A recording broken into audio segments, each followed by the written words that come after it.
अस्सलाम वालेकुम। Recipe curries kitchen में खुशामदीद। गर्मियों से रिलेटेड मज़ेदार सी सब्ज़ी की रेसिपी के साथ हाजिर हूँ, जिसे आप बनाएंगे तो आपके घर वाले छोटे बड़े सभी पसंद करेंगे। क्योंकि कद्दू की एक ऐसी सब्ज़ी है जिससे शायद ही बड़े बच्चे सभी भागते हैं, क्योंकि इतनी शायद उनको चटखारेदार मज़ेदार नहीं लगती। लेकिन इसको किस तरह से मज़ेदार बनाएंगे तो बिस्मिल्लाहिर्रहमानिर्रहीम। इसके लिए सबसे पहले आपने एक पैन के अंदर आधा कप ऑयल जो है वो शामिल करना है। फिर आपने इसके अंदर शामिल कर देना है एक दरमियाने साइज़ का प्याज काट के इसके अंदर शामिल करके इसको हल्का सौते होने देंगे। अच्छा, प्याज को आपने इतना कुक करना है कि इसका जो कलर है वो आपको लाइट गोल्डन होता हुआ दिखाई दे। सो आपको इसको हल्की आंच पे कुक करेंगे ताकि इसका जो प्याज का पानी है वो थोड़ा कम होकर और उसके बाद प्याज जो है अच्छे से क्रिस्पी सा जो है वो फ्राई हो जाए। जैसे ही प्याज फ्राई होगा उसका लाइट गोल्डन की तरफ कलर जाएगा। इससे ज़्यादा कुक नहीं करना है, जिस तरह के नॉर्मली चावलों के लिए कुक किया जाता है। आपने हल्का सा बस इसका कलर चेंज होने पर तब इसके अंदर जो है वो बाकी की चीज़ें ऐड करेंगे। तो प्याज चीज़ें दे सकते हैं आप। जैसे ही लाइट गोल्डन हुआ मैंने अब इसके अंदर स्पाइसेस ऐड करना स्टार्ट कर दिए हैं। इसके अंदर तकरीबन आधा टीस्पून आप इसके अंदर शामिल करेंगे लाल मिर्च का पाउडर। साथ में आपने इसके अंदर शामिल करना है धनिया पाउडर, तकरीबन 1 टीस्पून के करीब इसके अंदर शामिल करेंगे।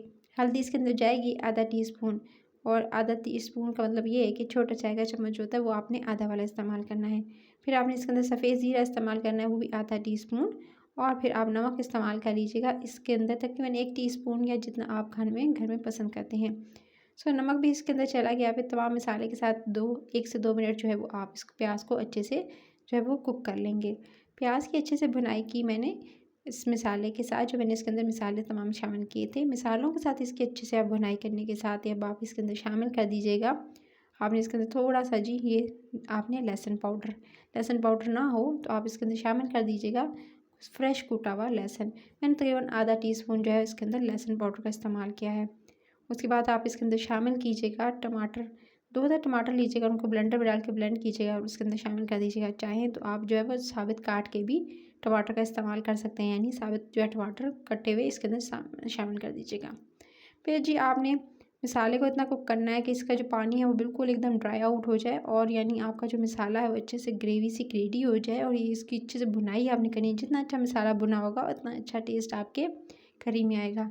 सो आपने इसके अंदर शामिल करना है। जैसे पानी कम हुआ, ख़त्म हुआ बिल्कुल एकदम, और साइडों पर आपको जो ऑयल नज़र आना स्टार्ट हुआ, आपने इसके अंदर जो है तकरीबन 2 आलू दरमियानी साइज़ के काट के इसके अंदर शामिल कर देने हैं। और आलूओं को भी आपने 1 से 2 मिनट इसकी अच्छे से भुनाई कर लेनी है। आलू की अच्छे से भुनाई करने के साथ ही फिर आपने इसके अंदर शामिल करना है जो आपने कद्दू है उसको काट कर उसका छिलका वगैरह उतार कर उसको धोकर वॉश करके इसके अंदर शामिल कर दीजिएगा। ये कद्दू की सब्ज़ी हो या कुछ ऐसी सब्ज़ियाँ होती हैं जो बाहर बड़े बड़े स्याह हो जाती हैं, आप उसको नमक के पानी में थोड़ी देर डिप करके रखेंगे तो कभी भी स्याह नहीं पड़ती हैं। सो आप जो है उसको काटने के बाद सिंपल जो है वो आधा टीस्पून से भी कम नमक के पानी में डिप कर देंगे तो वो उनका कलर वैसे का वैसा ओरिजिनल रहेगा। बस इसके बाद आपने 1 से 2 मिनट भुनाई करनी है। भुनाई करने के बाद ही आपने कद्दू की आप इसके अंदर शामिल कर दीजिएगा पानी। अच्छा, लौकी कद्दू की जो सब्ज़ी है इसको इतना टेस्टी और मज़ेदार इसलिए मैंने बनाया है क्योंकि बच्चे बड़े जो है वो मैंने आपको बताया इसके टेस्टलेस होने की वजह से भागते हैं, तो ये टेस्टलेस नहीं होगी क्योंकि इसके अंदर टमाटर ब्लेंड करके डालिए, उसके अपना जायका आएगा, अपनी खटास सी आएगी गाइस, जो कि मुंह में जाकर बहुत अच्छी लग रही होती है गाइस। बस फिर आपने क्या करना है, इसके बाद आपने लास्ट में इसके अंदर शामिल करनी है हरी मिर्चें।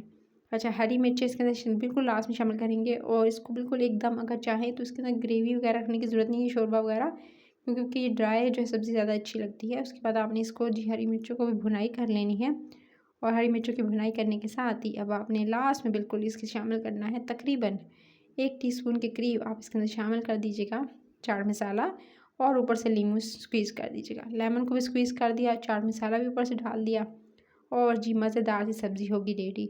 बस आप इसको सर्व कीजिएगा चपाती के साथ और एंजॉय कीजिएगा। रेसिपी अच्छी लगी तो लाइक, शेयर और चैनल को सब्सक्राइब करना नहीं भूलना है। नोटिफिकेशन मिलेगी मज़े मज़े की रेसिपीज़ को एंजॉय कर लेंगे अगर बेल आइकन को प्रेस कर लेंगे।